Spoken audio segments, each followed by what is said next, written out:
Когда Джейсон и Салли впервые привели своего глухого сына в зоопарк, они с нетерпением ждали его реакции.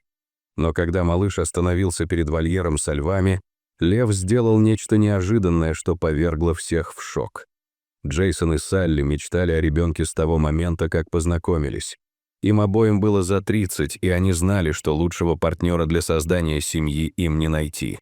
Они поженились вскоре после первого свидания и сразу же начали пытаться сделать так, чтобы Салли забеременела. Но быстро стало ясно, что это будет нелегко. Ожидание было мучительным, но после целого года попыток они наконец получили долгожданную новость. Они были в восторге от перспективы наконец-то родить ребенка, о котором молились все это время. Салли соблюдала все правила, чтобы ее беременность прошла успешно и была здоровой. Но она действительно боролась с этим. С момента зачатия и до родов она все время чувствовала сильную тошноту. Однако врачи не слишком беспокоились, поскольку говорили, что тошнота была совершенно естественной. По их словам, некоторым женщинам тяжело приходится во время беременности, вот и все. Однако, как только малыш родился, их мнение очень быстро изменилось. Сначала он казался достаточно здоровым, но всего через 6 недель стало ясно, что с ним что-то не так. Малыш мог плакать часами, и какую бы колыбельную ни пела Салли или какую бы шумоподавляющую машинку они не использовали, он никак не мог успокоиться. Он также не реагировал на громкие звуки, и в одном конкретном случае Салли наконец поняла, что не так с ее малышом. Ему было всего 7 недель от роду, и в доме шел ремонт. Она хотела взять ребенка с собой, чтобы спрятаться от шума, но в тот день ей пришлось остаться дома. Она приготовилась к тому, что у нее будет истеричный ребенок, который будет все время плакать из-за шума строительства, но истерик так и не произошло. Малышка спала так, словно вообще не слышала шума. В голове Салли зазвенели тревожные колокольчики. Она была уверена, что это не может быть нормальным. Поэтому они с мужем решили сразу же показать своего сына педиатру для проведения некоторых анализов. Их немедленно направили к сурдологу, поскольку именно его слух вызывал наибольшие опасения. Действительно, после того, как был проведен тест, было подтверждено, что их маленький мальчик был глухим. Они поняли, что он, должно быть, таким родился, и этот вопрос больше не поднимался. Ее. Салли и Джейсон начали сильно беспокоиться о своем сыне. Естественно, они были обеспокоены тем, как диагноз повлияет на его жизнь. Им придется серьезно изменить свой образ жизни, чтобы приспособиться к состоянию своего сына. Они скорбели о жизни, которая, как они надеялись, будет у их сына, и пообещали друг другу стараться поддерживать его изо всех сил. Они хотели, чтобы у него было как можно более нормальное детство, поэтому продолжали растить его в любви и заботе, но с использованием языка жестов вместо вербального общения. И несмотря на это небольшое неудобство, малыш вскоре вырос счастливым и любознательным ребенком. Вскоре стало очевидно, что их сына привлекают дикие животные в любом виде. Он загорался радостью каждый раз, когда они читали ему истории о сафари или показывали документальный фильм. Они были в восторге, заметив, что к ним проявляют такой интерес. Они сблизились с ним из-за своей любви ко львам, слонам и жирафам, и это лишь некоторые из них. Салли и Джейсон выучили на языке жестов названия всех животных, которых он любил, чтобы развить его страсть. Несмотря на то, что он был маленьким, они все больше надеялись, что с такой страстью их сын сможет вести жизнь, в которой не будет чувствовать себя таким уж непохожим на других. В конце концов, животные могут быть более сострадательными, чем люди. Затем, когда их маленькому сыну исполнился год, они решили впервые сводить его в зоопарк. Он только начинал ходить, поэтому они знали, что ему будет весело ползать и разглядывать животных, но они никак не могли предвидеть, что произойдет. Маленькая семья пробыла в зоопарке чуть меньше часа, когда они, наконец, добрались до африканской секции.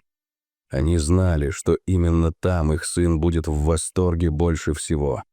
Он сможет увидеть всех своих любимых животных в одном месте. До сих пор он видел довольно много животных со всего мира. Пока они гуляли, Салли отмечала, какие из них ему понравились больше всего, и записывала названия, поскольку была полна решимости научить его называть животных на языке жестов. Как только ее сын увидел своего первого жирафа, он сразу понял, что попал в рай. Его личико просияло, и он начал пытаться выбраться из коляски. Джейсон просто рассмеялся и отстегнул сына от ремня безопасности. Маленький мальчик, смеясь, направился к стеклянному ограждению. Он поворачивался к своим родителям и снова указывал на слово «жираф». У Салли и Джейсона на глазах выступили слезы счастья.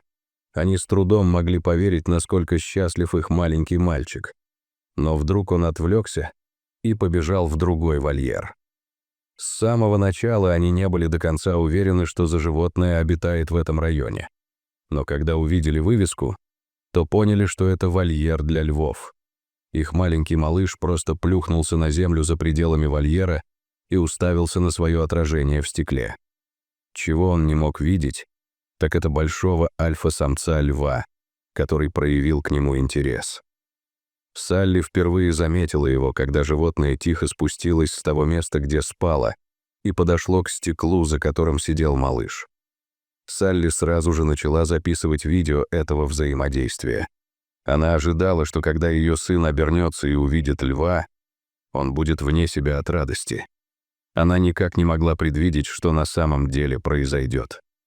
Внезапно большой лев набросился на стекло, за которым находился ребенок.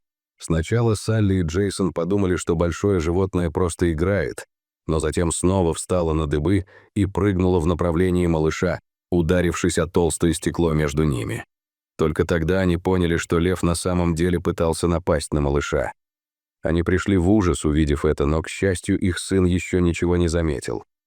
Джейсон взял малыша на руки и отодвинул стекло на некоторое расстояние от себя. Однако, когда его сын впервые увидел льва, он завизжал от восторга. Он совершенно не подозревал о том, что произошло несколькими минутами ранее. Салли и Джейсон были озадачены этой встречей, но счастливы, что их сын ничего не заметил. В конце концов, меньше всего они хотели, чтобы он боялся животного, которое так сильно любил. Пара позвонила сотруднику зоопарка и показала ему видео. Сотрудник усмехнулся и объяснил, что этот конкретный лев, как известно, подшучивал над людьми, которые подходили слишком близко к стеклу в его вольере. Оказалось, что лев был не очень старым, поэтому в нем все еще сохранилась игривость. Это было похоже на то, как если бы подросток подшучивал над взрослым.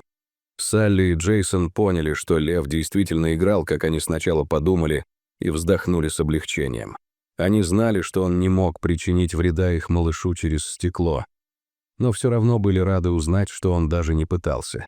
И по странному стечению обстоятельств они также были благодарны глухоте своего сына, потому что она помешала ему повернуться ко льву и стать свидетелем этой ужасающей сцены.